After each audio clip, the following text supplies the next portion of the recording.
This is the only rack that is symmetrical that I know of. What's up, guys? Tonight, me and Downstater ADV over here, drop a link to his channel down below, are going to give you a fast-paced install video on the Happy Trails SU rack for the Africa Twin. This is made in Boise, Idaho, so nice to see things made in America, and we're going to tell you in the end, well, actually Alex is going to tell you why this is the best rack money can buy. This is everything that comes in the package. Seems super heavy duty and high quality. All stainless hardware, except for the washers. They're not stainless, but it's got stainless steel nylock. Actually, I take that back. Those aren't stainless steel, but the bolts are stainless. This is the box it all came in, very securely packaged. So let's throw it on the bike now. How do we start, Alex? He already put this same rack on his bike, so I figured... Seat's got to come off. All right, let's take the seat off. And then you got to take the passenger seat off too, but I actually put some little quick T fittings on here so you don't even need a wrench. Get a picture of that. Oh yeah, high performance right there. Because, you know, it's good storage under there, so being able to get to it without a 10mm I think is functional. You're now going to remove these two 12mm bolts, which these are not reused. We're now going to take this long 8mm bolt that has a sharpened head on it, and this is a 13mm. We're going to run this down until it just basically pokes through so you know where the center is to drill. And then reverse it out.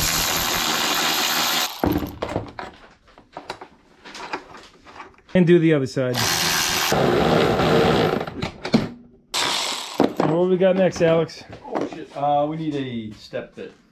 Well, you're going to need a step drill bit that goes up to 3/4. And this one's actually labeled too. And now he's going to drill those up. Looks like it bottomed out. Is that, it wasn't up to 3/4, was it? No. You got a fatter one of these? This guy. That's the one. Yeah. Ooh. That's perfect. All right, so a shorter, fatter bit seems to work a little better for that. Just want to make sure that these spacers fit into these holes. And if they don't, you want to go a little bit wider. All right, looks right just there. about good. You're now taking the two fully threaded 8mm bolts, the long ones, the spacers, and putting flat washers on the bottoms of those two. And this is going to go in just like you see it, so that these are facing down and forward. This is the rear support bar, we'll call it. We did put a dab of blue Loctite on those bolts too. It's a little tough to get those bolts lined up into the nuts below here, but if you keep finagling it, you can actually take these out too, so you get a better look down there. Did that help out looking? Yep, I got one in. Okay, so we can take these collars out. You run those up and leave them loose for now. You're now gonna grab these two brackets. They are the same, and zip out these two 12mm bolts. You're going to use the bolts that came right out of there. No extra long bolts or nothing like that. You put a little Loctite on if you want, and put these in, snug them down, but leave them a little loose for now so that we can do some alignment later. Just like that. All right, next step is to pull out those upper 8mm bolts right there. On the passenger pegs on both sides. And make sure to go and check your other ones, because look how loose these are. Like, let me snug this bottom one. Actually, that wasn't that loose. It's like this guy had a rack on here before. That's so loose. Oh, that one's bent too. All right, it's going to be the same for both sides, but you're going to grab a spacer and drop it right in there. And then the 50mm, you want to make sure that spacer sits in there flush though. A 50mm bolt with a washer. I put some blue Loctite on there too. And we are gonna line this up and start that, making sure not to cross thread it. Same thing over on the left side.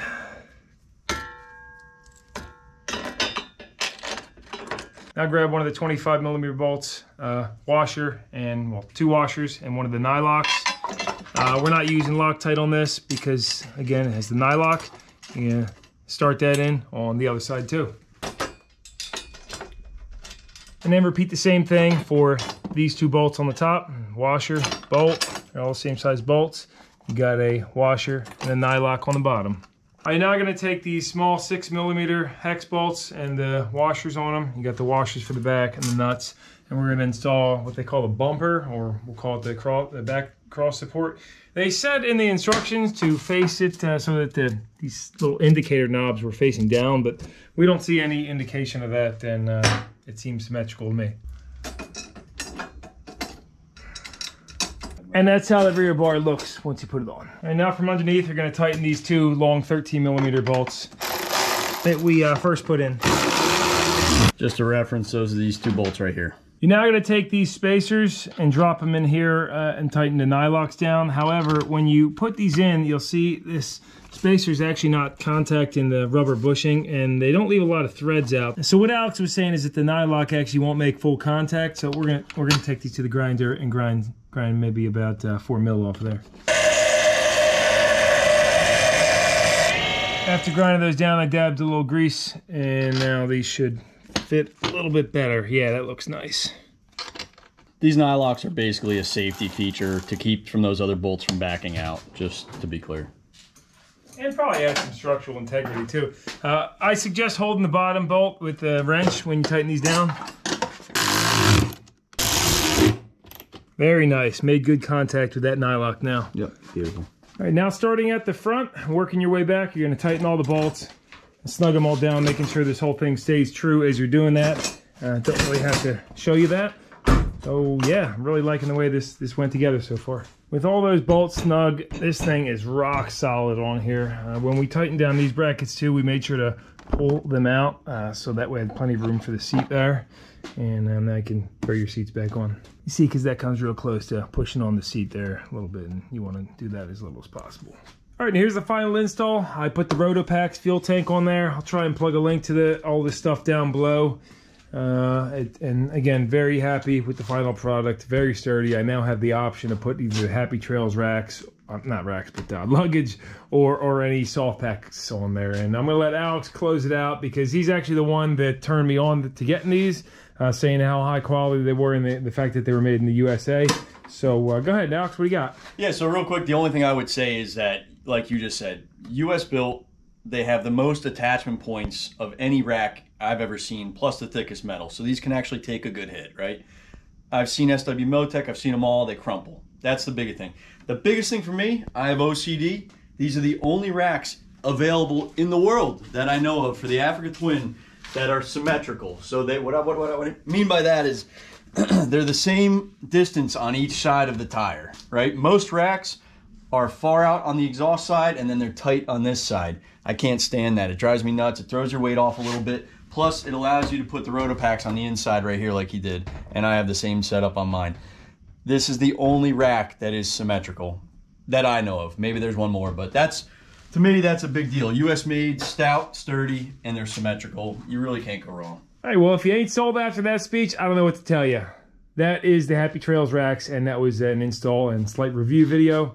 And you know what? We'll close it out by showing you that you can stand on this. I'm 180 pounds, and I'm going to stand on the end of here because I'm pretty confident the bike's actually going to knock over, but that's okay. I'm going to pop up on it real quick. Boom. Look at that. Wow. Those things are pretty tough. Pretty darn tough. So we'll see how they hold up. See you in the future. Thanks for watching. If you did, drop it a thumbs up. Check out Alex's channel down below, and we'll see you again.